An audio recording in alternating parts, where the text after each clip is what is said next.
ยก หมื่น จับแก้วนะ หมื่นแล้วมือสุดท้ายอยู่กันอีก4 มือกลับออกมาอีกละ เกี่ยวกับส่วน ไหนเลยไปเลยเป็นยังไงไปต่ำยังไงเกี่ยวกับส่วน จะเป็นสิมาตะเกียบ เป็น บ่มีเพลงบ่อะไรเหมือนก็ตกใจมือเทียมันลมแล้วมันลมแล้วมันใหญ่กว่ากูตกใจ เป็นส่วนหนึ่ง เอาส่วนวะรถตู้ไปบ้านเด้ตก มันตกมันนั้น เอาอี บ่ นี่ มาก ผมเพียงเขานะเขาอุ้มกันอยู่นั้นไปอุ้ม มีแต่สิไอ้น้องกิน ตำกับมันจะเป็นเหลี่ยมไหม อันเบียร์สางเท่าใดว่าจักกระป๋องละ24บ่24หรือ22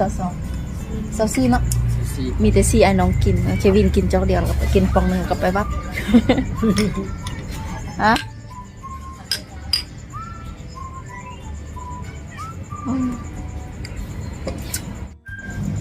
หมื่นละทุกคนหมื่นแท้หมื่นวะฮะcomment t'as son fait quoi il va rentrer à la maison หมื่นเอ้าตื่นว่ะ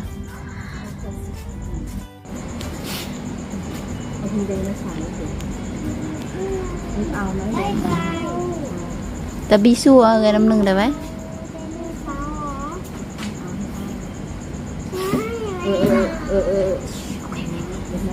ปีบิซูตรงนัดได้เบเบ้สวงบ่หน่อยหนึง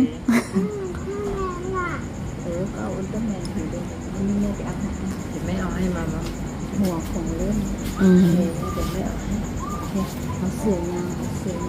สิแขนยาวเลย กำลังเย็นนะเย็นนะกันนี้ทุกสปาร์เนสิตเปล่า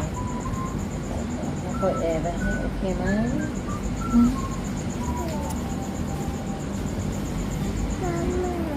วิชาวิชา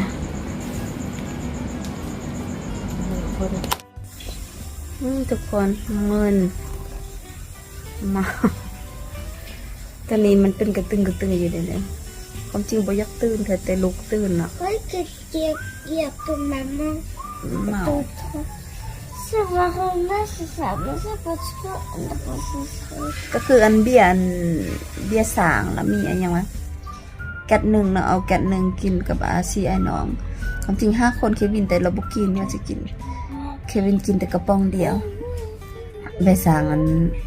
1 หลังจากป่องบ่จากป่อง12 22บ่ฮู้เท่าใดบ่ฮู้1แกะแต่บ่ไหว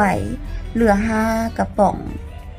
แต่ว่าคือว่าเก่งหมดคนละสติงหมด4 กระป๋องบ่ทุกคนเมาตอนที่เอื้อยกลับล่ะบ่ได้เมาธรรมดาโอเคก็มื้อนึงแต่เวลามันนอนเนาะตอนดึกแล้วเวลาลุกเข้าห้องน้ำทุกคนเกือบออกเกือบหากว่าซั่นซะแต่กระเทือเมาหลายคือตอนอยู่โรงพยาบาลอาทิตย์แล้ว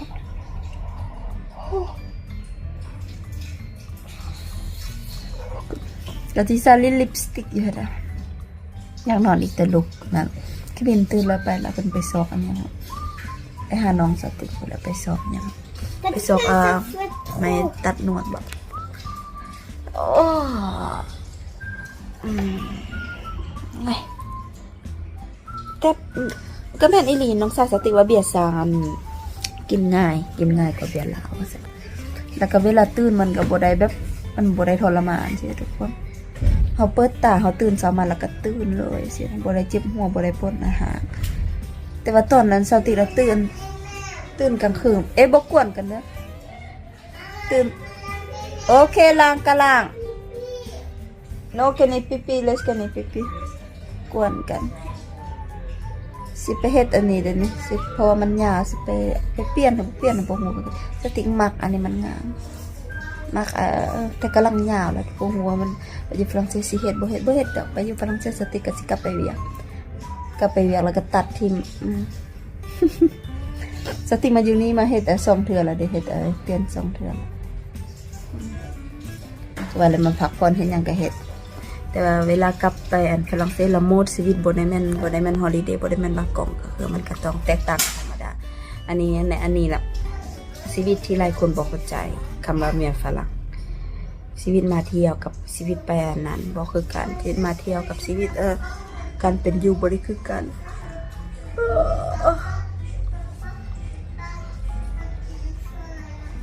ลูกสาวสติกปลาเพิ่นเอาอัน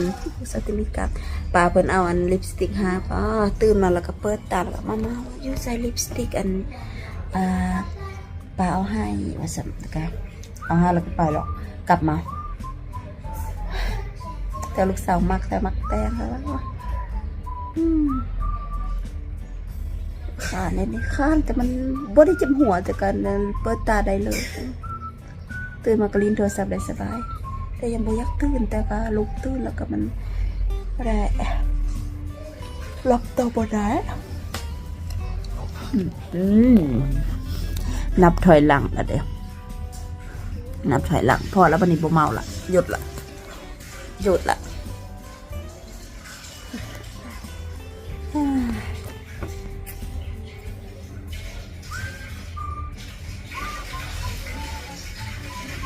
เควินโทรมา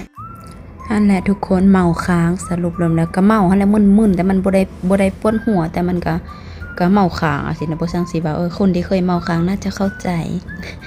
ตอนนี้ล่ะสติกสร้างอันเฟอมาหาลูกสาวกับสติกสร้างอันหยังว่าข้าวปุ้นน้ำแจ่วยังบ่มาแล้วสติกก็เลยป้อนลูกสาวสติกตกใจลูกสาวสติกกินดีกติชากินดีอันเฟอแล้วกินแต่เส้นนะสินะเบิ่งสภาพน้าอย่างโบราณมันติดเป็นนิสัยแล้วตอนนี้น้าโบราณก็กินข้าวปกติตอนอยู่ลาวเนาะตอนโบได้ไปอยู่ฝรั่งเศสแล้วโอ้ยตื่นมาต้องล้างหน้าแล้วจังกินข้าวถ้าโบล้างหน้ากินข้าวโบแซ่บสินะบัดซุมื้อเนี่ยอยู่ตั้งแต่ไปอยู่ฝรั่งเศสมาแล้วเปลี่ยนหลายเติบแหละเปลี่ยนหลายก็เปลี่ยนหลาย10 ปีเนาะ10ปลายปี เฒ่าแล้วได้อายุก็ฮอด30แล้วเด้ฮะก็คือมื้อนี้แควินเพิ่นพาลูกอันทรายเพิ่นไปออกไปนอกสติกอยู่อันเฮือนพักนี่อันกับลูกสาวอยากพักผ่อนสติกแล้วอยากเอนจอยกับอาหารสติกย่างหยังสติกก็สั่งมากินน่ะสิมันสบายสะดวกสบายแล้วก็คันย่างคือกันเป๊ะลูกสาวสติกก็คือกันกติชาก็บ่มักย่างไปใส่ก็ดีเข้ากับแม่ดี อันบัดลูกชายก็คือพ่อเป๊ะเลยเมื่อใดอยู่บ้านแล้วบ่สั่งอยู่กวนตลอดต้องไปนอกถ้าไปนอกแล้วนิสัยดีกันนี่ก็คือว่าแหละเด็กน้อยเด็กอันผู้หญิงกับเด็กผู้ชายมันบ่คือกันเฟอก็แซ่บอยู่ดอกเฟอเส้นน้อยมื้อนั้นกินอยู่โรงพยาบาลอันกติชากินอยู่โรงพยาบาลเป็นเส้นใหญ่แต่อันนี้เป็นเส้นน้อยก็กินดีกินดักกินหลายกินหมดเลยแต่บ่กินศีลกินแต่เฟอกับน้ำซุปว่าซั่นมักเวลาไปพูนสติกสิได้เฮียนเฮ็ดแบบแต่ว่าเวลาเฮ็ดอันโดยตัวเองแล้วมันก็บ่แซ่บทุกคนมันก็คือแต่บ่พออันนั้นบ่พออันนี้ใช่มันคือคาดอันอยู่นะคาดตลอดนะน้ำซุปขนาดน้ำซุปเนาะอยู่พี่แล้วก็บ่ซักหยังก็เห็นเขาน่าจะต้มใส่แต่ขนอที่บ่แต่ว่าน้ำซุปเวลาเฮ็ดเองนะมันบ่เป็นตาแซ่บอะสินะถ้าซื้อเขาแล้วมันละหอมอีหยังหอมกระดูกหอมหมูอะสินะอันแบบนี้ล่ะบ่เฮ็ดนั่นแหละคือว่าอาหารคาเขาจะมีเคล็ดลับอีหยังในสาวนาก็คือก้าวต้องเอาโทรศัพท์ให้ลินถ้าบ่โทรศัพท์ให้ลินบ่ได้กินข้าวสินะก็เลยกวนอยากไปลินแต่น้ำอะไรแต่ว่าแบบ